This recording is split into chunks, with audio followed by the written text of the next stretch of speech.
Bonjour, j'espère que vous allez bien, que vos vacances se passent bien et surtout que vous ne souffrez pas trop de la chaleur comme ici en Belgique. Cette année, c'est vraiment juste waouh. Il y avait déjà longtemps qu'on n'avait plus une si grande sécheresse. Ça fait déjà quelques temps que la pluie n'est plus tombée. D'ailleurs, je me suis surprise hier en regardant un film où il pleuvait de souhaiter la pluie, comme quoi tout peut arriver. Voilà, aujourd'hui on se retrouve pour une vidéo pour vous partager mes petites nouveautés, mes projets qui arrivent ici et puis peut-être la raison qui fait que voilà, je saute parfois des semaines où je suis un peu moins régulière sur les vidéos, notamment vous auriez dû en voir une mercredi et voilà, je n'ai pas su vous la poster. Et à cause de qui? Eh bien à cause de... Voilà. Comme ça, vous découvrez notre petite... comme quoi la famille s'est agrandie. Voici Odin, c'est un berger australien qui a 2 mois, qui vient d'un élevage familial en Belgique, du côté de Charleroi. C'est d'ailleurs la famille Les Constellations du Lac. Et on a été le chercher dimanche dernier. Du coup, eh bien, j'avais complètement oublié qu'un chien c'est comme un bébé et qu'il va falloir trouver ses marques. Il faut bien sûr pas mal l'occuper, il faut lui faire tout son apprentissage et puis voilà, c'est une véritable boule d'amour. Qui demande beaucoup d'attention, même si on essaye de faire très attention pour qu'ils ne deviennent pas hyper attachés. Donc c'est vraiment crucial de faire attention parce que ici en plus je suis en vacances, donc je suis assez disponible, donc voilà, j'essaye de faire les choses de la meilleure manière, en sachant qu'il y a la théorie et la pratique. C'est vraiment comme les enfants, comme l'éducation, on voudrait qu'ils soient comme ça et puis on a ce résultat là. Donc voilà, mais justement je voulais vous partager une découverte. C'est Peps & Scott, c'est une chaîne YouTube je pense que c'est un Belge par son accent et franchement il est formidable pour tout ce qui est éducation. On a appris beaucoup de choses, notamment un peu comment amener la cage de propreté. J'avoue qu'on n'était pas très pour à ce moment-là et puis la manière dont il a amené en mettant plutôt que c'est comme sa chambre, en l'intégrant un peu plus comme pour jouer, eh bien on a trouvé finalement que c'était pas trop mal. Et puis surtout, voilà, ça sécurise l'animal lorsque l'on n'est pas disponible. Du coup, voilà, on a mis en place tout de suite la cage. Alors, il y a eu des pleurs, mais qui n'ont pas été très longues. Et puis, on s'est rendu compte que c'était peut-être un peu compliqué de mettre de l'eau et tout dans la cage. C'est assez fermé. Et il y a eu une nuit, donc la nuit dernière, à minuit, il a pleuré, minuit quart, ouais, il a pleuré énormément. Donc, on l'a laissé pleurer parce que voilà, normalement, le truc dit qu'on ne doit pas y aller. Mais après 30-40 minutes, il continuait toujours à pleurer. C'était la première fois qu'il faisait autant. D'habitude, il pleure 5-10 minutes, un quart d'heure grand maximum. Et puis après, c'est tout, il s'arrête. Donc là, ça a duré trop longtemps. Donc finalement, on est allé le voir de manière très solennelle, entre guillemets. On lui a fait un petit câlin. Il avait soif, en fait. Et puis, on est remonté et on n'a plus rien entendu. Donc, à partir d'hier, en fait, étant donné qu'il est dans une pièce isolée, on a vraiment la chance d'avoir une espèce de couloir où il n'y a rien, en fait. Il n'y a pas de fil qui traîne, il y a juste un meuble, il n'y a rien de particulier, un escalier où on a mis une barrière pour pas qu'il monte. Eh bien, il n'y a rien. Et donc, en fait, on a décidé de laisser la cage, mais de laisser ouverte et de voir comment il fait, en fait, voilà. Et en fait, cette nuit, ça a été impeccable. Il n'a pas pleuré une seule fois. Donc voilà, on teste comme ça. C'est vrai qu'il faut un peu essayer de prendre ses marques. Encore une fois, il y a la théorie et puis il y a la pratique, un peu comment on veut faire. Moi, voilà, j'ai pas envie qu'on passe à côté de certaines choses. Je ne parle pas le langage chien. Je sais juste que comme les enfants, ils font des caprices et qu'il faut un peu jouer au juste milieu. Mais ici, il fait vraiment très chaud. Donc voilà, c'était un peu compliqué. Du coup, on a fait ça comme ça et ça a très bien fonctionné.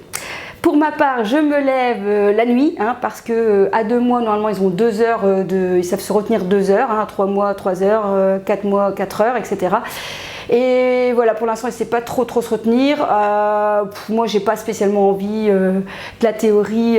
Oui, il n'y a qu'à dormir dans son pipi, il s'arrêtera de faire pipi. Bon, si physiquement, il n'est pas capable, pourquoi l'obliger à faire des choses comme ça? Donc, on le sort vers 11h. Et puis après, moi, je me relève à... Je m'étais relevée vers 3h30, ça allait plus ou moins. Ici, j'ai voulu faire 4h, mais là, voilà, il y a eu un pipi cette nuit. Donc voilà, bah, c'est pas grave, hein, on sait très bien que c'est comme ça. On l'a sorti, puis après, je suis revenue à 7h30. Là, il n'y avait rien du tout. Tout se passe bien. Donc voilà, la cohabitation avec les chats se passe plutôt pas mal aussi. J'avais cette appréhension là, ça s'est fait vraiment en douceur. Finalement, il est assez calme et les chats ont très bien accepté, plus qu'un autre chat en fait. C'est ça qui est un peu fou. Je me souviens que quand j'avais introduit Sakura, donc la petite dernière, bon bah ça a mis du temps, ça crachait, etc. Ici, ça va, ça passe quoi, ça passe. Alors avec le gros Malo, donc le Maine Coon, nickel, alors lui c'est le pépère, c'est la force tranquille. Il faut dire que Malo est plus grand que Odin pour le moment.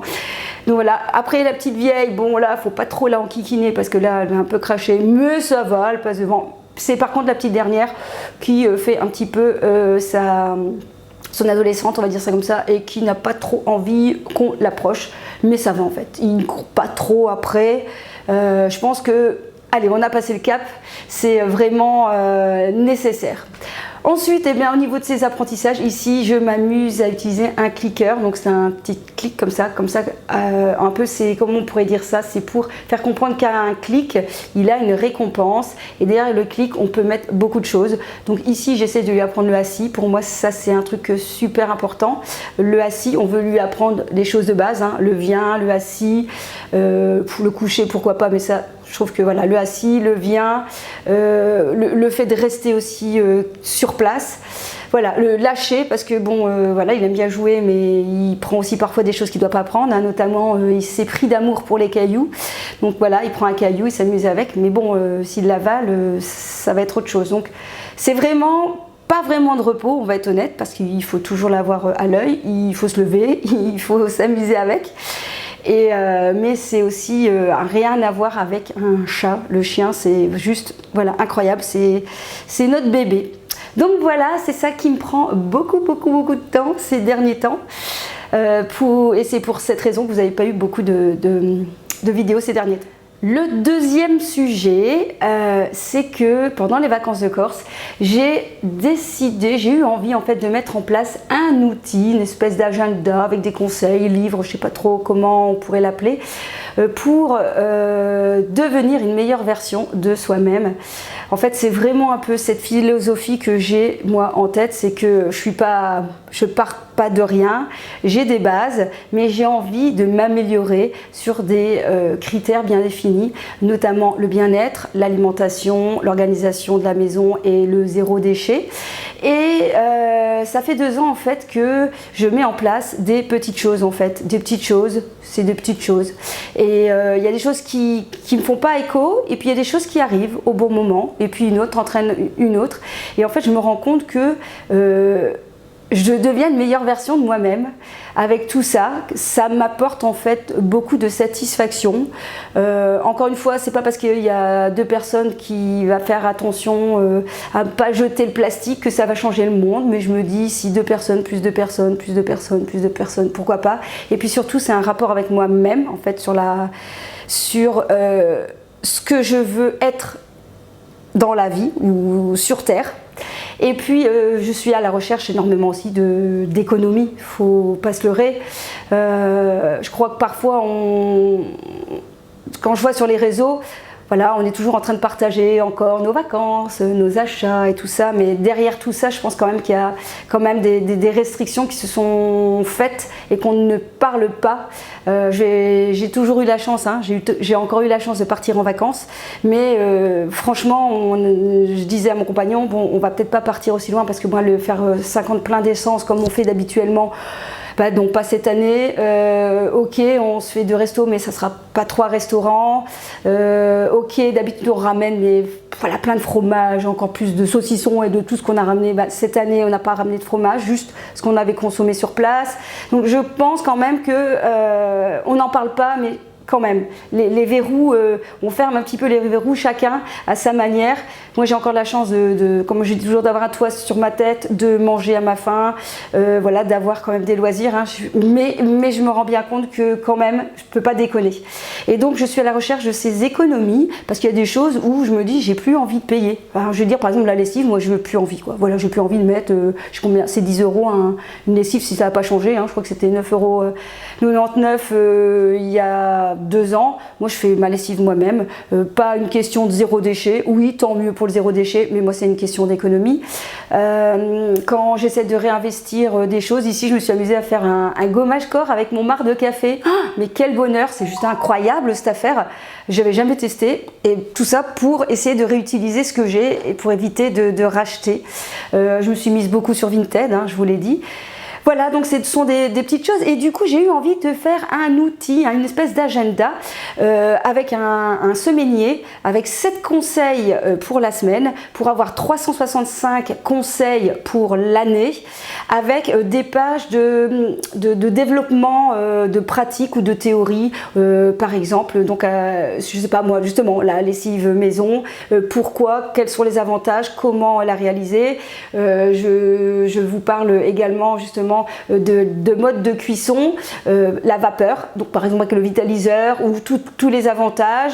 Voilà, je vais développer à chaque fois, pour chaque semaine, un domaine bien précis.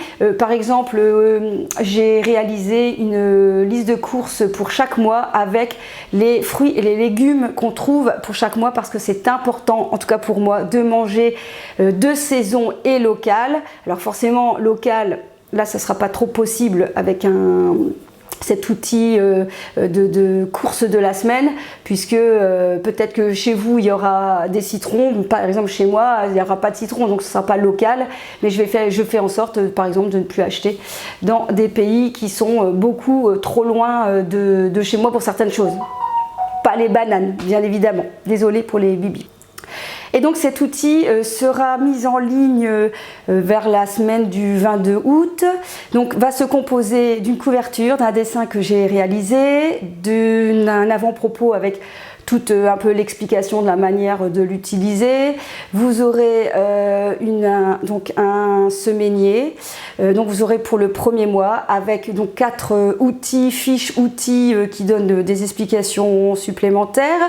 Vous aurez donc une page menu de la semaine. Alors celui-là je l'aime particulièrement bien parce que j'ai vraiment réussi à mettre des choses, notamment il y a une page dans mon frigo, c'est-à-dire qu'avant de commencer à planifier vos menus, c'est se dire je note tout ce qui me reste dans mon frigo, parce que combien de fois, je suis sûre, hein, vous aussi, on fait du gaspillage. Donc moi franchement je fais très attention, hein, pas de gaspillage. C'est pour ça que voilà, mes produits je les achète peut-être un peu plus cher, mais je consomme tout, j'essaye vraiment de ne rien acheter, sauf si voilà, il s'est passé quelque chose entre temps, mais je fais très attention. Et donc cette page dans le frigo me permet de me dire, quand je fais mon menu, ah oui, je dois placer la ricotta parce que elle est déjà là depuis un jour. J'ai un fond de poulet, il faut que je le termine. Et franchement, au niveau de l'organisation, c'est vraiment pas mal. Bref, donc vous allez trouver à chaque fois par mois le semainier avec 7 conseils et puis des fiches outils. Donc dans mon idée, ce sera donc il y aura ça pour le mois de septembre, puis octobre, novembre, pour faire les 12 mois et pour faire 365 jours.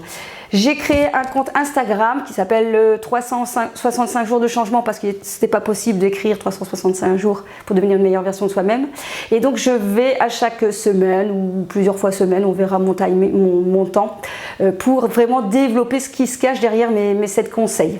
Je vous explique bien évidemment que sur les 7, il y en a peut-être que vous faites déjà, donc vous pourrez déjà les cocher. Il y a peut-être certains conseils qui ne vous parlent pas, c'est pas le bon moment, eh bien j'ai envie de dire c'est pas grave, ça vous parlera peut-être par la suite. D'ailleurs je fais parfois un comeback en vous disant tiens, allez voir un peu dans les semaines avant quels sont les objectifs que vous n'avez pas fait, ceux que vous avez envie de reprendre, parce que ce qui est important c'est quand même de s'approprier ces routines, c'est très important. C'est pas parce qu'une fois je fais mon planning de menu que ça va fonctionner. Non, c'est quelque chose qui doit se faire régulièrement pour que ça devienne une habitude, et que cette habitude prise va vous donner la place pour une autre habitude qui va venir se coller en fait. Donc cet agenda, bon, comme je vous ai dit, sera à télécharger. J'avoue que j'avais réfléchi d'abord à parler avec des maisons d'édition pour lancer mon projet. Peut-être que je pourrais faire aussi en parallèle, parce que voilà, le téléchargement imprimé c'est pas mal, mais moi je préfère vraiment le format livre. J'adore les livres, d'ailleurs je ne lis pas sur tablette parce que voilà, j'aime avoir les livres en main. Donc voilà, pourquoi pas pousser, oser. De toute façon, si je ne le fais pas, j'ai déjà un non, que si je le fais, j'ai potentiellement la possibilité d'avoir un oui, donc pourquoi pas. Donc voilà ce deuxième gros projet qui me prend, qui me prend du temps dans ma vie.